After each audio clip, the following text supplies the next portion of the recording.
He hears it before he sees it. A scream from the lookout post that carries no information, no coordinates, no bearing, only raw, naked terror.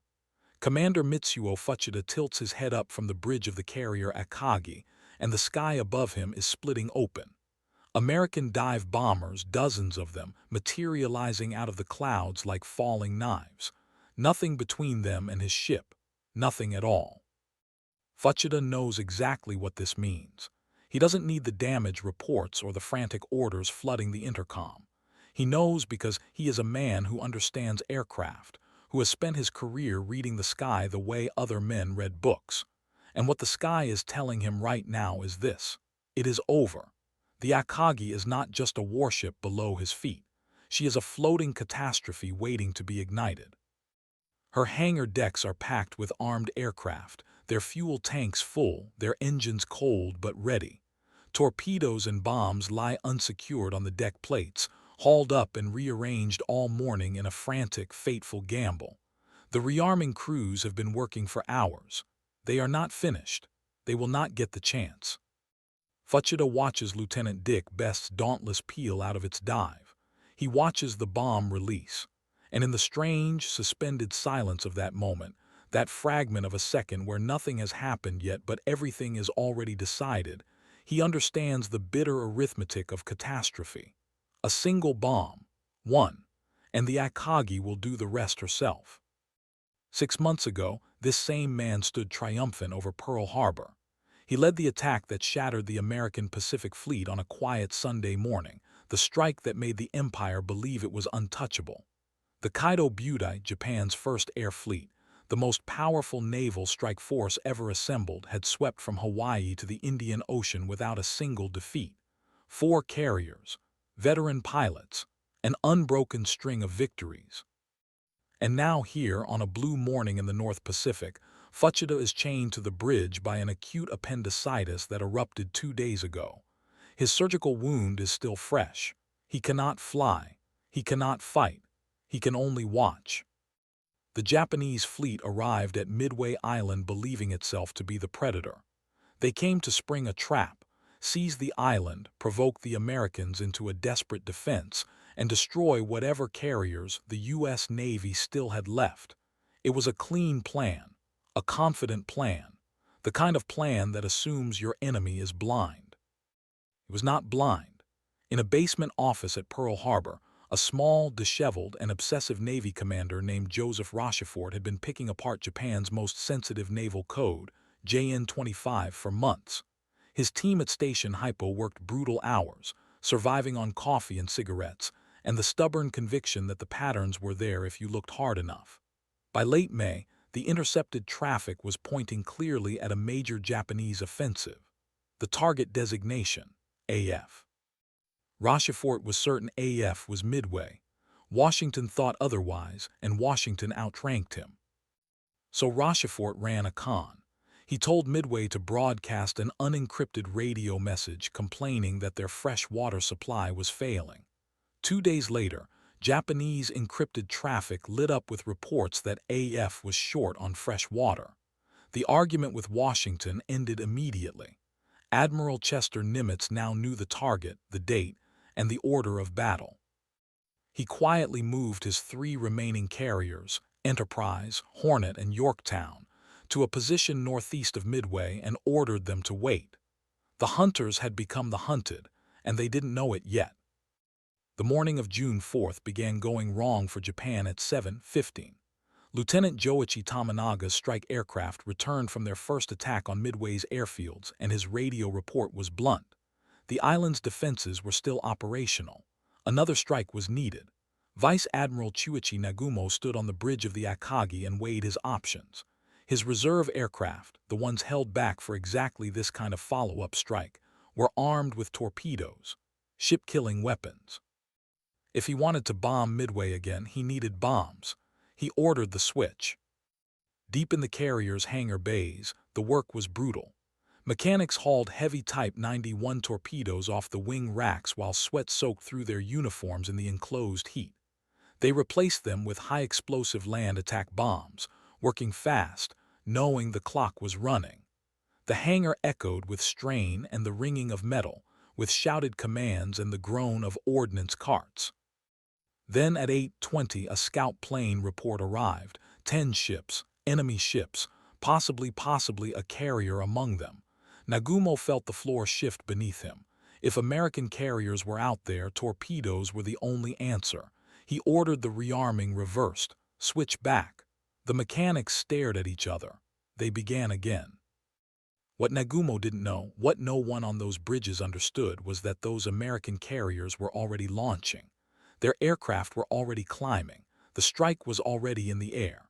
And as the Japanese mechanics scrambled to reload torpedoes in the sweltering hangars below, they were doing something else too, something catastrophic. They were running out of time to stow the bombs they'd just removed. The magazines were too far away. The process took too long. The bombs stayed on deck. Torpedoes and bombs piled together in the hangar bays. Fueled aircraft sat parked among them. The Akagi, the Kaga, the Soryu, each had quietly transformed itself into an enormous, floating, incendiary device. At 9:20, the first American strike arrived. Douglas Devastator torpedo bombers from 3 different squadrons bored in low and slow across the water, dropping toward the Japanese fleet without fighter escort. They were flying a plane that was already obsolete, at speeds that made them easy targets, and the Japanese combat air patrol tore into them without mercy. 0 fighters dove to sea level, guns firing. American planes fell burning into the Pacific. Of the 41 Devastators that attacked that morning, 35 would be shot down. Not a single torpedo connected. From the bridge of the Akagi, the Japanese officers watched it all with the easy confidence of men who had been winning for a long time. They had no idea what had just happened. What had just happened was this.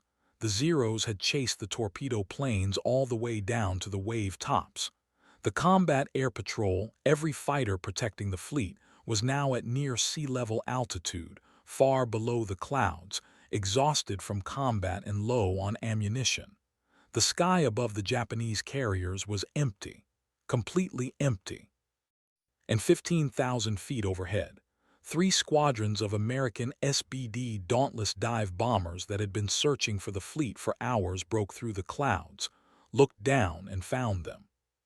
The silence at 10:20 felt like victory to the men on the Japanese bridges. The American attacks had stopped. The rearming was nearly complete. In 45 minutes, maybe less, the carriers would begin launching their strike. Nagumo's pilots would finally get airborne and settle this. The mood was almost relaxed. Fuchida heard the lookout scream at 10:22. The bomb from Dick Best's plane punched through the Akagi's flight deck and detonated in the upper hangar. The blast wave hit Fuchida like a wall, lifting him off the deck and slamming him against the bulkhead. He stayed down for a moment, long enough to feel the wrongness of it, the deep structural wrongness that no amount of damage control could address, and then forced himself upright. His ankles were screaming. Something had broken. He didn't stop. The chain reaction was already starting. The bomb had landed among armed aircraft, among the stacked ordnance that had no time to be properly stowed. Fuel caught, then aviation bombs, then torpedoes. Each detonation triggered the next in a cascading series of secondary explosions that rolled through the ship like thunder underground. The hull shook with each one. Smoke poured from the shattered elevator shaft. The deck plating glowed. Fuchida looked out across the water. To starboard, a pillar of black smoke was climbing from the Kaga. To port, another from the Soryu. 3 carriers, 3 identical catastrophes, all of it happening within 6 minutes of the first bomb falling. He tried to move toward the damage control teams. The heat drove him back. His surgical wound had torn open. He kept moving. Around him, sailors staggered through the smoke, faces blackened, hands blistered, still trying to fight a fire that was already past fighting. Admiral Nagumo stood frozen near the bridge railing, staring at nothing, his face the color of ash. The man who had commanded the attack on Pearl Harbor could not speak, could not process what his own eyes were telling him. The order came eventually: abandon ship. The word was obscene. The Akagi was not merely a vessel. She was sovereign imperial territory, the floating embodiment of the Empire's naval power. To leave her was a kind of treason against everything the men on her deck had been raised to believe. But the flames were climbing and the ammunition was still cooking off in loud, irregular detonations, and there was no choice left that wasn't already made. Fuchida grabbed a rope and began sliding down from the bridge. Halfway down, another explosion threw him sideways. He lost his grip. He hit the deck below and felt both ankles snap completely. Sailors found him and dragged him to the edge of the ship, lowering him by rope to the light cruiser Nagara, which had pulled alongside to receive survivors. He collapsed onto its deck, unable to stand. As the Nagara pulled away, he forced himself to the railing and looked back. The Akagi was burning from end to end. Her flight deck was a river of fire. Smoke rose from her in a column so wide it seemed to support the sky. Her hull had developed a slow, deliberate list to port, and men were still jumping from her sides, tiny figures against the inferno, falling into the water below. She burned for hours before Japanese destroyers finally sank her with torpedoes to prevent capture. The Kaga and Soryu went the same way.